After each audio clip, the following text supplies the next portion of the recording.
नसल्ली व नुसल्लिम अला सय्यिदना व मौलाना मुहम्मदिन रसूलिहिन नबिय्यिल अमीनिल मकीनिल हनीनिल करीमिर रऊफिर रहीम। अम्मा बाद, फ़ौज़ बिल्लाहि मिनश शैतानिर रजीम। बिस्मिल्लाहिर रहमानिर रहीम। इन औलियाहु इल्लल मुत्तक़ून।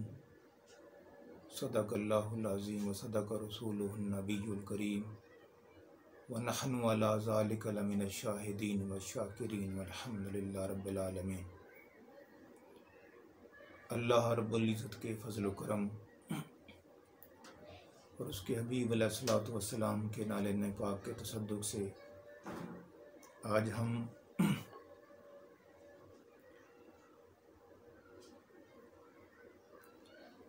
क़ससुल इबाद में से हज़रत इब्राहीम बिन अदम रहमहुल्लाह के तज़किरा का आगाज़ कर रहे हैं और उसको हम दो हिस्सों में बयान करेंगे। पहले हिस्से में हज़रत आदम रहमहुल्लाह जो उनके वालिद गिरामी थे उनके हवाले से बयान करेंगे और दूसरी नशिस्त में हम हज़रत इब्राहीम बिन अदम रहमहुल्लाह ताला अलैह के हवाले से बयान करेंगे। हज़रत इब्राहीम बिन अदम का ख़ानदान कूफा से ताल्लुक़ रखता था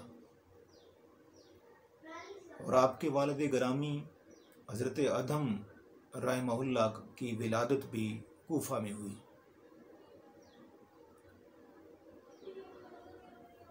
उनको अल्लाह ताला ने जवानी में ही कलंदरी की कैफियत से बहरायाब कर दिया।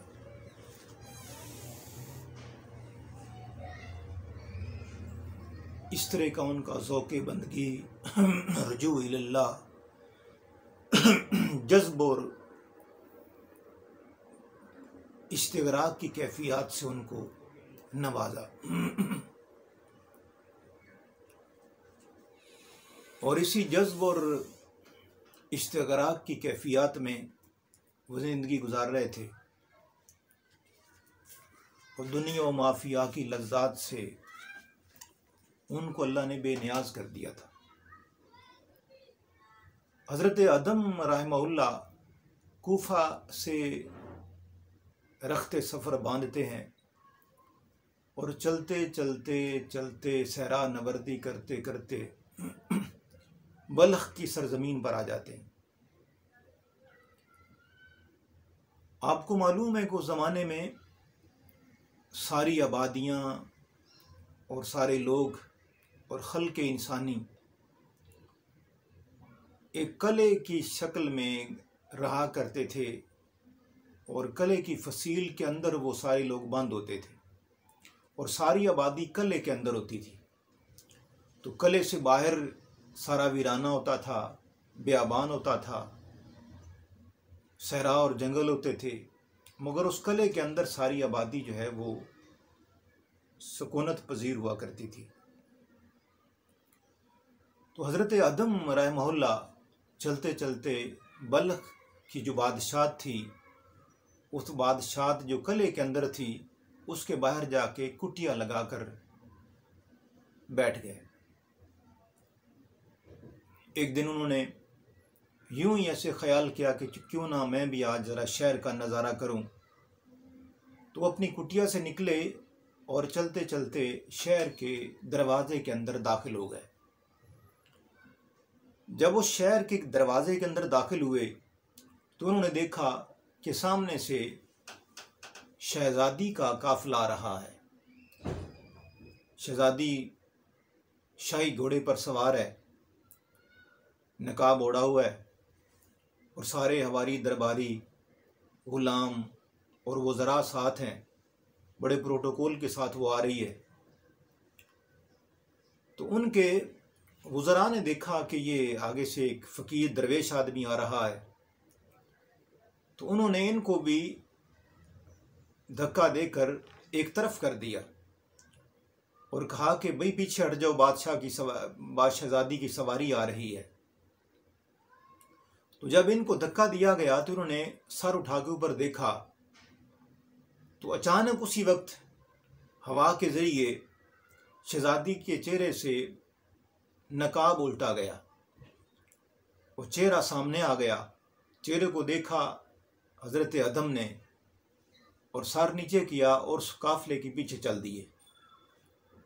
हजरत अदम रहमहुल्लाह उस काफिले के साथ चलते चलते बादशाह के महल के अंदर दाखिल हो गए। शहजादी अंदर चली गई, वुज़रा बाहर थे और वुज़रा ने देखा कि ये एक फ़कीर दरवेश आदमी खड़ा हुआ है, हमारे साथ आ गया है, इसको हमसे क्या काम है, इसको बादशाह के साथ के अंदर क्यों आने दिया गया और ये किस काम की गर्ज से आया है। तो उन वुज़रा ने हज़रत अदम से पूछा कि आप कैसे आए। तो हज़रत अदम रहमहुल्लाह ने बड़ा बरजस्ता जवाब दिया कि मुझे अल्लाह ने ऑर्डर फरमाया है कि मैंने इस बादशाहजादी से शादी करनी। वो वज़रा बड़े हैरान हुए, उन्होंने उनको बादशाह के सामने कर दिया। तो बादशाह ने जब पूछा तो बादशाह को भी उन्होंने यही जवाब दिया कि हम आपकी बेटी से शादी करने के लिए आए हैं। तो बादशाह ने कहा कि अल्लाह के बंदे आप अपना शजरा नसब बयान करें। तो हज़रत अदम रहमहुल्लाह ने अपना शजरा नसब बयान किया, अपने बाप का नाम बताया, दादा का नाम बताया, परदादा का, और आगे पूरी शजरा हज़रत उमर फ़ारूक रज़ियल्लाहु ताला अन्हु तक उन्होंने सुना दिया। जब शजरा नसब सुना बादशाह ने तो बादशाह ने कहा कि शजरा नसब तो आपका बड़ा बाकमाल है, अच्छा ऐसा करें कि आप हमें 3 दिन का मौका दें, तो 3 दिन के बाद आना, हम आपको जवाब देंगे कि हम आपने आपकी शादी करनी है अपनी बेटी के साथ या नहीं करनी। तो वो जवाब सुनकर चले गए, कुटिया में जाके आराम किया। ठीक 3 दिन के बाद दोबारा वो महल के अंदर दाखिल हुए, वो बादशाह के सामने आ गए। तो बादशाह ने वज़रा से कहा कि भाई ये तो दोबारा आ गया है, तो मैंने इससे वादा कर लिया, अब तो इससे शादी करना पड़ेगी। तो वज़रा ने कहा कि न जाने ये कौन है, कहाँ से आ गया बादशाह, ये हमारे हवाले करें, हम जाने और ये जाने। तो वज़ीर जो ख़ास वज़ीर था उसने एक मोती निकाला जो कि कबूतरी के अंडा के बराबर था। उस वज़ीर ने कहा कि आप इस तरह का एक और मोती तलाश करके ले आएं, फिर हम आपकी शादी बादशाह की बेटी से कर देंगे। हज़रत अदम ने कहा कि ये तो कोई मसला ही नहीं है, तो हम दिल में सोचा और वहाँ से निकल आए। वहाँ से लौटे और रास्ते से एक डोल उठाया और एक दरिया के किनारे पर जाकर बैठ गए और वहाँ डोल भर भर के दरिया का पानी निकाल रहे हैं। दिन सारा बीत गया, शाम हो गई ये अमल करते हुए। मगर दरिया का पानी डोल से कहाँ ख़त्म हो सकता है और कहाँ से मोती सीप निकल सकते हैं और मोती वहाँ से तलाश हो सकता है। दरिया खाली होगा तो मोती सीप निकलेगा और सीप से मोती निकलेगा और मोती निकलेगा तो फिर वहाँ से रवाना हो जाएंगे। शाम हो गई और वो डोल भर भर के निकाले जा रहे हैं मगर कोई भी मोती उनके हाथ नहीं लगा। शाम के वक्त हज़रत खिज़र अलैहिस्सलाम आए, उन्होंने मुलाकात की और दरियाफ्त किया कि अल्लाह के बंदे ये आप क्या कर रहे हो। इब्राहिम बिन अदम हज़रत अदम ने कहा कि हज़रत मैं इस दरिया से मोती निकालना चाहता हूँ, ज़ाहिर पानी खुश्क होगा तो मैं मोती निकालूंगा और बादशाह के पास ले जाऊंगा ताकि मैं वहाँ अपनी शादी करूँ शहजादी के साथ। हज़रत खिज़र अलैहिस्सलाम ने फरमाया अच्छा हम आपका काम आसान कर देते हैं। हज़रत अदम ने देखा कि एक मौज आती है पानी की खिज़र अलैहिस्सलाम के कहने पर मौज आती है और वो मौज अपने साथ बहुत सारी सीप और मोती लेकर आती है। उन मोतियों को दरिया ने सीप समेत बाहर निकाल दिया।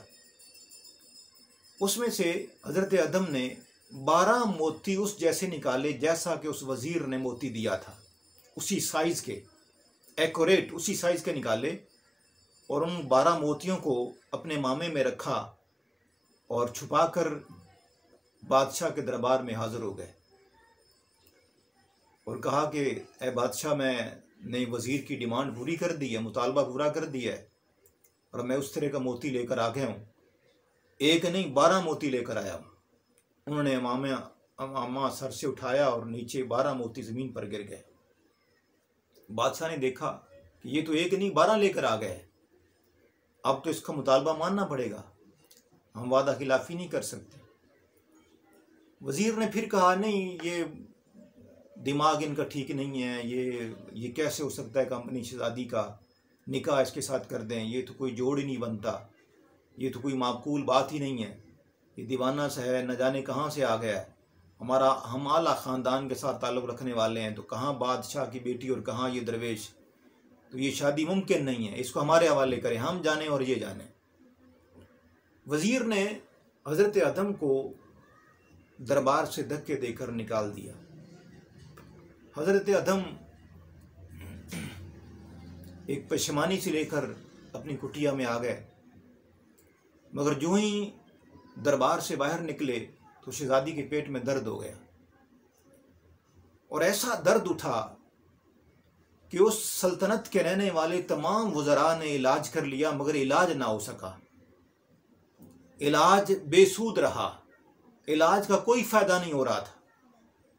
हत्ता कि उस बादशाहज़ादी पर ऐसा सख्ता तारी हुआ कि जो आखिरी हकीम था, तबीब था, मुआलिज था, उसने ये कहा कि बादशाह, अब आपकी बेटी का इंतकाल हो गया है, अब इसमें सांस बाकी नहीं रहा। जब ये खबर सुनी बादशाह ने, तो बादशाह ने कहा कि उस फ़कीर को बुलाया जाए। दरबारी दौड़कर आए, हज़रत अदम को साथ ले गए और हज़रत अदम जब करीब आए शहज़ादी के, तो हज़रत अदम रहमहुल्लाह ने फरमाया कि बादशाह, आपकी बेटी जिंदा है, इसका इंतकाल नहीं हुआ, तुम ऐसा करो कि तेज़ धार आला लेकर आओ, निश्तर। तो उनको निश्तर लाकर दिया गया, ब्लेड टाइप। उन्होंने शहज़ादी के बाजू पर कट लगाया, जिससे खून जारी हो गया। जब बादशाह की बेटी के बाजू से खून जारी हुआ तो शहज़ादी उठ कर बैठ गई, उसको होश आ गया। हज़रत अदम रहमहुल्लाह ने फरमाया कि बादशाह, आपकी बेटी फौत नहीं हुई थी बल्कि सख्ता तारी हो गया था। बहरहाल उनके इस इलाज से शहज़ादी सेहतमंद हो जाती है, रूह बसेत हो जाती है और फिर बिलाखिर बादशाह ने अपनी बेटी की शादी हज़रत अदम रहमहुल्लाह से कर दी और बादशाह ने ये कहा कि आज के बाद आप हमारे महल का और इस दरबार का हिस्सा हैं और हमारे आप बेटे हैं और आप हमारे पास ही रहेंगे। हज़रत अदम रहमहुल्लाह ने फरमाया कि नहीं ए बादशाह, मैं जहाँ रहता हूँ मैंने उधर ही रहना है और मैं अपनी ज़ौजा को और दुल्हन को और बीवी को साथ लेके जाऊँगा। दोनों चले, उसी कुटिया में चले गए और उसी कुटिया में हज़रत इब्राहीम बिन अदम की विलादत होती है, उसी कुटिया में उनकी परवरिश होती है, उसी कुटिया में उनका लड़कपन गुजरता है और एक बार भी हज़रत अदम उनको दरबार में और महल में लेकर नहीं आए। कई बार बादशाह ने ये कहा कि हमारे पास आ जाएं और हमारे पास बच्चा परवरिश करेगा, मेरी औलाद नहीं है, नरीना औलाद नहीं है, तो मेरे लिए भी तमानियत का बायस होगा, मगर हज़रत अदम ने एक बार भी बादशाह की दरख्वास्त को कबूल नहीं किया। हत्ता कि जब हज़रत अदम और इब्राहीम बिन अदम की वालदा का इंतकाल हो जाता है और उस वक्त हज़रत इब्राहीम बिन अदम लड़कपन में थे, तो फिर वो दरबार में और महल में आ जाते हैं और वहाँ फिर बल्ख के बादशाह की सरपरस्ती में उनकी तरबियत का और परवरिश का आगाज़ होता है। तो आज मैं इसी बात पर इसका इख्तिताम करता हूँ और अगली नशिस्त में इंशाअल्लाह हम हज़रत इब्राहीम बिन अदहम रहमहुल्लाह ने किस तरह परवरिश पाई, किस तरह उनको बादशाहत मिली और फिर आगे क्या तफसीलात हैं वो इंशाअल्लाह हम आगे बयान करेंगे। वस्सलाम।